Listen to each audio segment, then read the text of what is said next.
नमस्कार दोस्तों, study path में आप लोगों का स्वागत है। मैं हूं विशाल तिवारी और आज हम बात करने वाले हैं सीडीपी बाल विकास से संबंधित जितने भी यूपी टेट, सी टेट या अदर जितने भी एग्जाम हैं, शिक्षक से संबंधित जितने भी एग्जाम हैं, उसमें बाल विकास से संबंधित जितने भी प्रश्न आए हैं यहाँ पर आपको इस वीडियो में देखने को मिलेगा।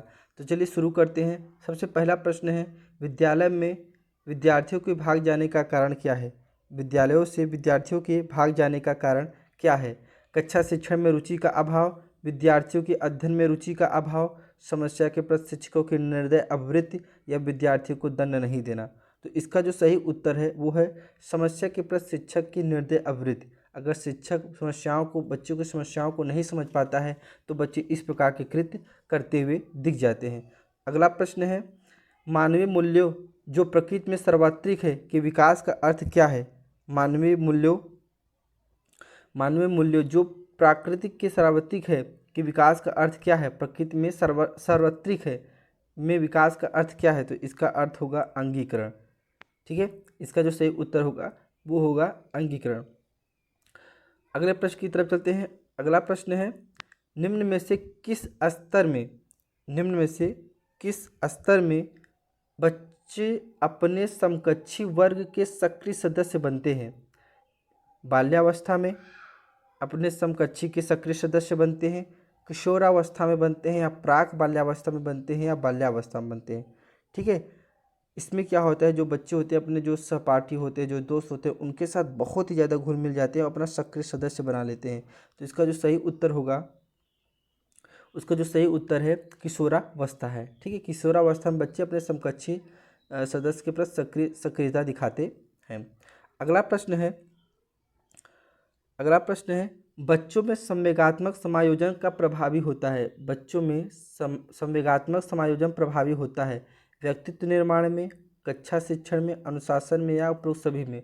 अगर बच्चों में संवेगात्मक समायोजन स्थापित हो जाता है तो बच्चे हर प्रकार की जो भागीदारी है उसमें साथ देते, चाहे वो व्यक्तित्व निर्माण हो, कक्षा शिक्षण हो या अनुशासन हो। इसलिए इसका उत्तर जो होगा उपरोक्त सभी होगा।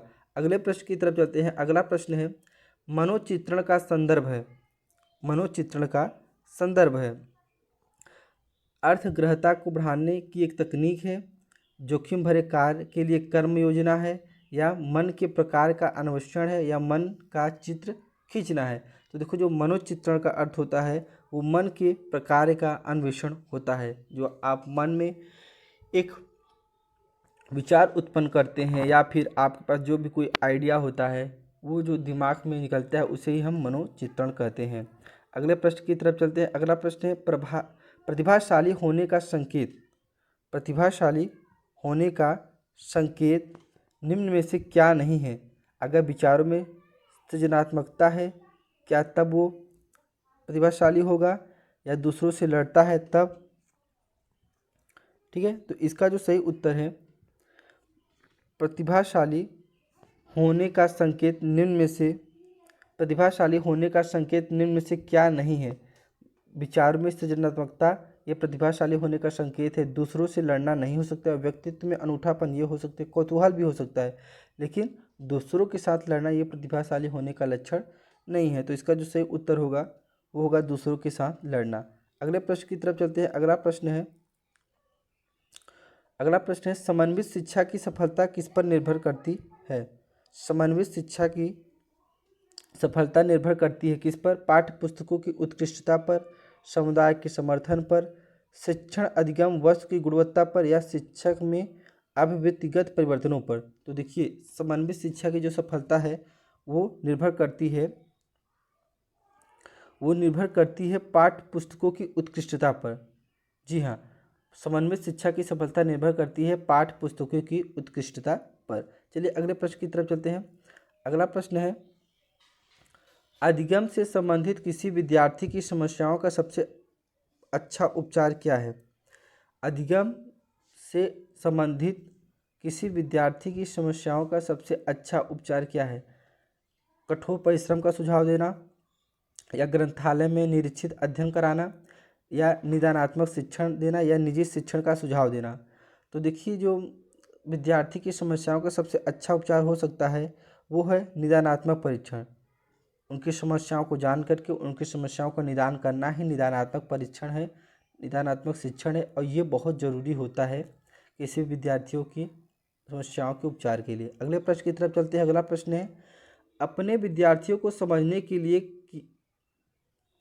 अपने विद्यार्थियों को समझने के लिए शिक्षक में अच्छी जानकारी होनी चाहिए। किस क्षेत्र की जानकारी शिक्षक को सबसे ज़्यादा होनी चाहिए अगर अपने विद्यार्थियों को समझना है तो? ऑप्शन है बाल मनोविज्ञान की, बच्चों को समझने की प्रवृत्ति की, विषय वस्तु के प्रति विद्यार्थियों के मत की, या उपरोक्त सभी की। तो इसका जो सही उत्तर होगा उपरोक्त सभी की। जी हाँ, एक टीचर के पास ये सभी चीज़ों की जानकारी होनी चाहिए अगर विद्यार्थियों को समझना चाहे। बाल मनोविज्ञान हो, बच्चों के प्रवृत्तियाँ हों, या उनकी जो विषय वस्तु के विद्यार्थियों के मत है, ये सभी जानकारी एक टीचर को होना चाहिए। अगले प्रश्न की तरफ चलते हैं। अगला प्रश्न है, एक शिक्षक विद्यार्थी को अनुप्रेरित कर सकता है कैसे? पुरस्कार देकर, सही मार्गदर्शन कराकर, उदाहरण देकर, या कक्षा में भाषण देकर। तो एक शिक्षक विद्यार्थियों को प्रेरित कब करता है? पुरस्कार देकर, एक निगेटिव मोटिवेशन होता है, सही मार्गदर्शन कराकर, उदाहरण देकर, या कक्षा में भाषण देकर। तो इसका जो सही उत्तर है वो है पुरस्कार देकर। ठीक है, एक शिक्षक विद्यार्थी को अनुप्रेरित कर सकता है उसको पुरस्कार देकर। कोई अच्छा काम आप करा सकते हैं और विद्यार्थियों को कहेंगे ये चीज़ करने के लिए तो हम आपको पुरस्कृत करेंगे, तो बच्चे ऐसा व्यवहार करते हैं। इसकी वजह से बच्चे अपने को अनुप्रेरित महसूस करते हैं। तो इसका जो सही उत्तर होगा पुरस्कार देकर। फिलहाल पुरस्कार एक निगेटिव मोटिवेशन के तौर पे देखा जाता है, ये ऋणात्मक प्रेरित करता है। तो कोशिश यही करना चाहिए कि शिक्षक को इस प्रकार के मोटिवेशन को इस प्रकार से प्रेरित नहीं करना चाहिए। चलिए अगले प्रश्न की तरफ चलते हैं। अगला प्रश्न है, यदि कोई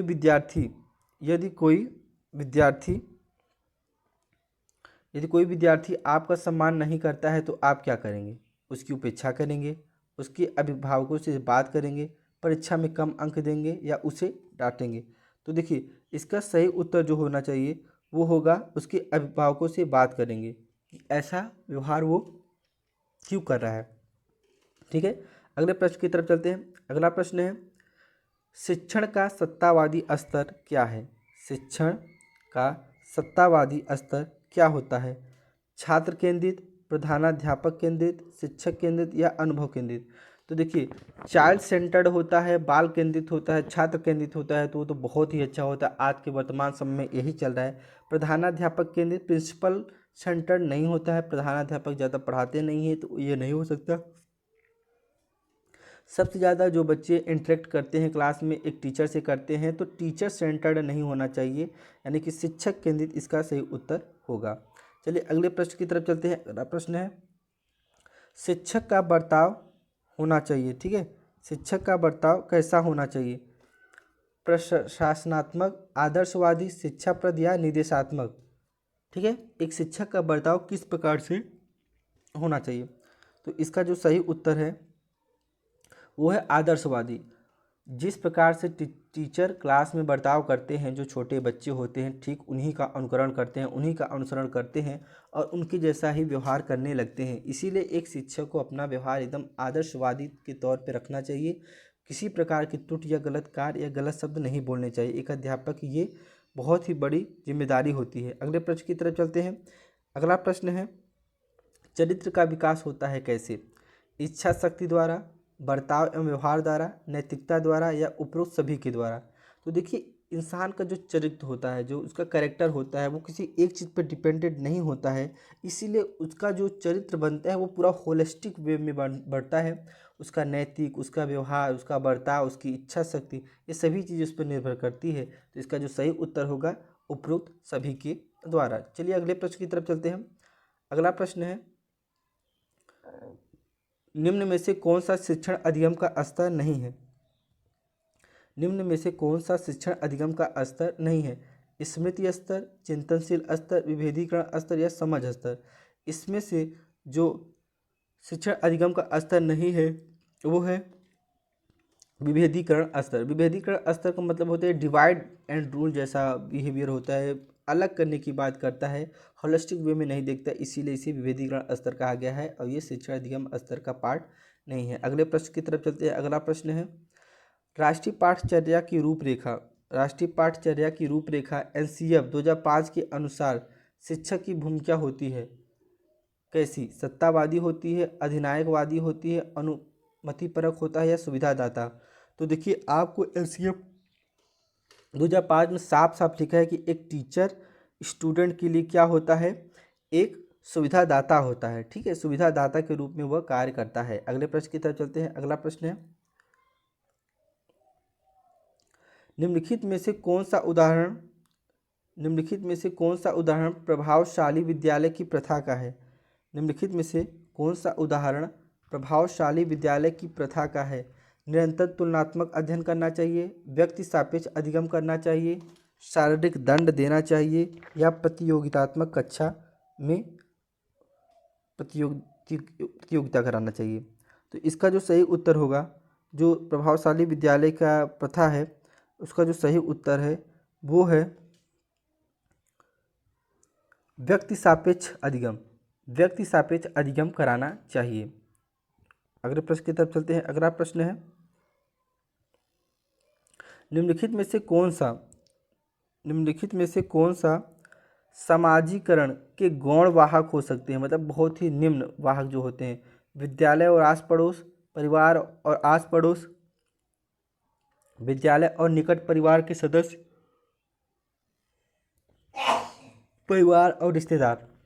इन चारों में से इसका जो सही उत्तर होगा, जो गौण सदस्य हैं वो होते हैं विद्यालय और आस पड़ोस। ठीक है, जो समाजीकरण के गौण वाहक होते हैं वो होते आपका विद्यालय होता है और आपके आसपास के जो आस पड़ोस लोग होते हैं ये इस पर काफ़ी ज़्यादा इस पर निर्भर होते हैं। ठीक है, अगले प्रश्न की तरफ चलते हैं। अगला प्रश्न है ले वाइगोत्स्की के अनुसार संज्ञानात्मक विकास का मूल कारण क्या है? ले वाइगोत्स्की के अनुसार संज्ञानात्मक विकास का मूल कारण क्या है? तो इसका जो सही उत्तर है, ऑप्शन दिया है संतुलन, मानसिक अन्योन्य क्रिया, सामाजिक अन्योन्य क्रिया या उद्दीपक अनुक्रिया युग्मन। तो देखिए जो लेव वाइगोत्स्की थे इन्होंने समाजीकरण का सिद्धांत दिया था। ठीक है, इन्होंने ही बताया था कि व्यक्ति जो है वो सामाजिक प्राणी है, वो समाज में रहकर कार्य करता है। तो इनकी जितनी भी थ्योरी थी संज्ञानात्मक विकास से संबंधित, ये सब सामाजिक अन्योन्य क्रिया पर ही थी। चलिए अगले प्रश्न की तरफ चलते हैं। अगला प्रश्न है जीन पियाजे के अनुसार अधिगम के लिए निम्नलिखित में से क्या आवश्यक है? वयस्कों के व्यवहार का अवलोकन, शिक्षार्थियों के द्वारा पर्यावरण की सक्रिय खोजबीन, ईश्वरीय न्याय पर विश्वास या शिक्षक और माता पिता द्वारा पुनर्बलन। तो क्या आवश्यक होना चाहिए इन्होंने बताया था। तो इसका जो सही उत्तर है शिक्षार्थियों के द्वारा पर्यावरण की सक्रिय खोजबीन करनी चाहिए। चलिए अगले प्रश्न की तरफ चलते हैं। अगला प्रश्न है कोर्ट लेविन के अनुसार समूह में जो परिवर्तन होते हैं उन्हें हम क्या कहते हैं? कोर्ट लेविन के अनुसार समूह में जो परिवर्तन होते हैं उन्हें हम क्या कहते हैं? तो गतिशीलता कहते हैं, परस्परता कहते हैं, रचनात्मकता कहते हैं या संगत कहते हैं? समूह में जो भी परिवर्तन होता है उससे हम क्या कहते हैं? उससे हम कहते हैं गतिशीलता। क्या कहते हैं? कोर्ट लेविन के अनुसार समूह में जो भी परिवर्तन होता है उसे हम कहते हैं गतिशीलता। चलिए अगले प्रश्न की तरफ चलते हैं। अगला प्रश्न है मानसिक स्वास्थ्य और डैश में घनिष्ठ संबंध होता है। मानसिक स्वास्थ्य और किस में बहुत ज़्यादा घनिष्ठ संबंध होता है? अभिवृत्ति पर, समायोजन में, स्वीकार्यता पर या इनमें से कोई नहीं। तो देखिए मानसिक स्वास्थ्य और समायोजन में घनिष्ठ संबंध होता है। मानसिक स्वास्थ्य और समायोजन में घनिष्ठ संबंध होता है। इसका जो सही उत्तर है वो समायोजन है। अगले प्रश्न की तरफ चलते हैं। अगला प्रश्न है निम्नलिखित में से कौन अधिगमकर्ता को अधिक स्वतंत्रता देता है? संरचनावाद देता है, क्रियाशीलतावाद देता है, सृजनशीलतावाद देता है या व्यवहारवाद देता है? तो इसका जो सही उत्तर है वो है सृजनशीलतावाद। ठीक है, निम्नलिखित में से कौन अधिगमकर्ता को अधिक स्वतंत्रता देता है? वो है सृजनशीलतावाद। ठीक है, सृजनशील व्यक्ति को सबसे ज़्यादा अधिक स्वतंत्रता मिलता है। अगला प्रश्न है निम्न कक्षाओं में शिक्षण की खेल विधि आधारित है। किसमें? खेलविद आधारित है, शारीरिक शिक्षा कार्यक्रमों के सिद्धांत पर, शिक्षण की विधियों के सिद्धांत पर, शिक्षण के सामाजिक सिद्धांत पर, या विकास अभिवृद्धि के मनोवैज्ञानिक सिद्धांत के अनुसार पर। एक जो शिक्षण और खेल विधि आधारित होता है उसके बहुत सारे पहलू होते हैं जिसकी वजह से इसको खेल में सम्मिलित किया जाता है। तो इसका जो सही उत्तर होगा वो होगा विकास में, वृद्धि में और मनोवैज्ञानिक के सिद्धांत पर यह कराया जाता है। अगले प्रश्न की तरफ चलते हैं। अगला प्रश्न है डिसलेक्सिया संबंधित है किस विकार से? ठीक है, डिसलेक्सिया किस विकार से संबंधित है? मानसिक विकार से, गणितीय विकार से, पठन विकार से या व्यवहारिक विकार से? तो देखिए जो डिसलेक्सिया है वो पठन विकार से संबंधित है। ठीक है, पठन विकार को हम डिसलेक्सिया कहते हैं। अगर गणितीय विकार होता है तो उसे हम डिसकैलकुलिया कहते हैं, डिसकैलकुलिया कहते हैं। अगला प्रश्न है श्यामपट्ट को शिक्षण सामग्री के किस समूह के अंतर्गत किया जा सकता है? श्यामपट्ट को किस समूह के अंतर्गत किया जा सकता है? श्रव्य साधन के रूप में हम देख सकते हैं, दृश्य साधन के रूप में, दृश्य श्रव्य साधन, या इनमें से कोई नहीं। तो देखिए जो श्यामपट्ट होता है, श्यामपट्ट जो होता है वो एक दृश्य साधन है। क्या है? यह एक दृश्य साधन है जिसमें हम देख पाते हैं, ये एक श्रव्य साधन नहीं है। अगले प्रश्न की तरफ चलते हैं। अगला प्रश्न है शिक्षा में किंडरगार्टन पद्धति का प्रतिपादन किसने किया था? जो किंडरगार्टन आजकल छोटे छोटे बच्चों के लिए चले हैं, इसको किसने शुरू किया था? तो इसका जो ऑप्शन है टीपी नन ने किया था, स्पेंसर ने किया था, फ्रॉबेल ने किया था, या मॉन्टेसरी ने? तो इसका जो सही उत्तर है वो है फ्रॉबेल। ठीक है, फ्रॉबेल ने किंडरगार्टन पद्धति का प्रतिपादन किया था। चलिए अगले प्रश्न की तरफ चलते हैं। अगला प्रश्न है एक अभिभावक आपसे विद्यालय में मिलने के लिए कभी नहीं जाता है, तो आप क्या करोगे? आप स्वयं उनसे मिलने जाएंगे, बच्चों की उपेक्षा करेंगे, अभिभावक को लिखेंगे, बच्चे को दंड देना शुरू कर देंगे? देखिए किसी भी हालत में आप बच्चे को दंड नहीं दे सकते हैं, आप बच्चे को गलती को नहीं निकाल सकते। जो भी आपको करना है खुद से करना है या अभिभावक के माध्यम से करना है, लेकिन आप बच्चे को हमेशा सही मानकर ही चलेंगे और बच्चे को किसी प्रकार का नुकसान व्यक्तिगत रूप से नहीं पहुंचाएंगे। तो बच्चे को दंड देना शुरू कर देंगे, ये एक बहुत ही गलत ऑप्शन है। बच्चे की उपेक्षा करेंगे, ये भी बहुत गलत ऑप्शन है। इसका दो ऑप्शन जो दिखता है, आप स्वयं उनसे मिलने जाएंगे या अभिभावक को लिखेंगे। तो देखिए एक अच्छा ऑप्शन ये हो सकता है कि आप स्वयं उनसे मिलने जाएंगे। तो देखते हैं इसका जो सही उत्तर वो क्या है। तो इसका उत्तर है आप स्वयं उनसे मिलने जाएंगे। चलिए अगले प्रश्न की तरफ चलते हैं। अगला प्रश्न है असंगठित घर से आने वाला बच्चा सबसे अधिक कठिनाई का अनुभव करता है। जिसके घर में किसी प्रकार का संगठन नहीं है, बहुत सारी समस्याएं हैं, वो बच्चे जब आते हैं पढ़ने के लिए तो उनको बहुत सारी कठिनाइयों का सामना करना पड़ता है, अनुभव करना पड़ता है। तो उसका क्या कारण है? सुनिर्मित पाठों में, नियोजित निर्देश में, स्वतंत्र अध्ययन में, अभ्यास पुस्तिका में, किसमें वो सब ज़्यादा अपने को बहुत मुश्किल समझेंगे करने में? स्वनिर्मित पाठों में, नियोजित निर्देश में, स्वतंत्र अध्ययन में, या अभ्यास पुस्तिका में? तो इसका जो सही उत्तर है वो है स्वतंत्र अध्ययन में। स्वतंत्र अध्ययन वो नहीं कर पाएंगे। चलिए अगले प्रश्न की तरफ चलते हैं। अगला प्रश्न है निम्न में से कौन शिक्षण कुशलता से संबंधित है? श्यामपट्ट पर लिखना, प्रश्नों को हल करना, प्रश्न पूछना, या उपरोक्त सभी? तो इसका जो सही उत्तर है वो है उपरोक्त सभी। ये एक शिक्षक की कुशलता में आते हैं सभी की सभी चीज़ें। अगला प्रश्न है आप देखते हैं कि एक छात्र बुद्धिमान है। आप नंबर 1 वह जैसे अधिक प्रगति कर सके इस तरह से उसे अनुप्रेरित करेंगे, उसके साथ संतुष्ट रहेंगे, उसे अतिरिक्त गृहकार्य नहीं देंगे, उसके अभिभावकों को सूचित करेंगे कि वह बुद्धिमान है। तो देखिए आप देखते हैं कि जब एक छात्र बुद्धिमान है तो आपको ये करना चाहिए कि वह जैसे अधिक प्रगति कर सके उस तरह से उसे अप्रेरित करने का कार्य हम करेंगे। तो इसका जो सही उत्तर है वो फर्स्ट है। अगले प्रश्न की तरफ चलते हैं। अगला प्रश्न है वह स्तर जिसमें बच्चा किसी वस्तु एवं घटनाओं के बारे में तार्किक रूप से सोचना शुरू कर देता है, तर्क देना शुरू कर देता है, वह कौन सी अवस्था होती है? संवेदन प्रणोद अवस्था, मूर्त क्रियात्मक अवस्था, औपचारिक अवस्था, या पूर्व क्रियात्मक अवस्था? तो इसका जो सही उत्तर है वो है मूर्त क्रियात्मक अवस्था। मूर्त क्रियात्मक अवस्था के में वो तार्किक रूप से बुद्धिमान हो जाता है बच्चा और तर्क देना शुरू कर देता है। अगले प्रश्न की तरफ चलते हैं। अगला प्रश्न है बच्चों को बौद्धिक विकास के 4 सुस्पष्ट स्तरों को पहचानना। बच्चों के बौद्धिक विकास के 4 सुस्पष्ट स्तरों को पहचाना गया था? किसके द्वारा, किन्होंने बताया था? ऑप्शन है कोहलबर्ग द्वारा, पियाजे द्वारा, एरिक्सन द्वारा या स्किनर द्वारा। तो इसका जो सही उत्तर है कोहलबर्ग द्वारा, पियाजे द्वारा, एरिक्सन द्वारा या स्किनर द्वारा। तो सबसे पहले जिन्होंने बताया था बच्चों के बारे में, जिसके बौद्धिक विकास के बारे में 4 वर्ग में विभाजित किया था, वो थे जीन पियाजे। जीन पियाजे ने ही बताया था कि जो बच्चों के बौद्धिक विकास होता है वो 4 स्तर में होता है। तो इसका जो सही उत्तर होगा जीन पियाजे द्वारा। अगले प्रश्न की तरफ चलते हैं। अगला प्रश्न है अल्प अल्पवयस्क बच्चों के अधिगम में अभिभावकों की भूमिका होनी चाहिए, कैसी? निषेधात्मक, संवेदनात्मक, उदासीन या अग्र सक्रिय। अल्पवयस्क बच्चों के अधिगम में अभिभावक की भूमिका कैसी होनी चाहिए? तो इसका जो सही उत्तर है वो है अग्र सक्रिय। ज़्यादा सक्रियता दिखानी चाहिए। अगर बच्चे अल्प विकसित हैं, ज़्यादा बुद्धिमान नहीं है या किसी प्रकार की प्रॉब्लम है फिजिकली या मेंटली या इंटरनली, तो ऐसे अभिभावकों को बच्चों पर विशेष ध्यान देने की आवश्यकता होती है।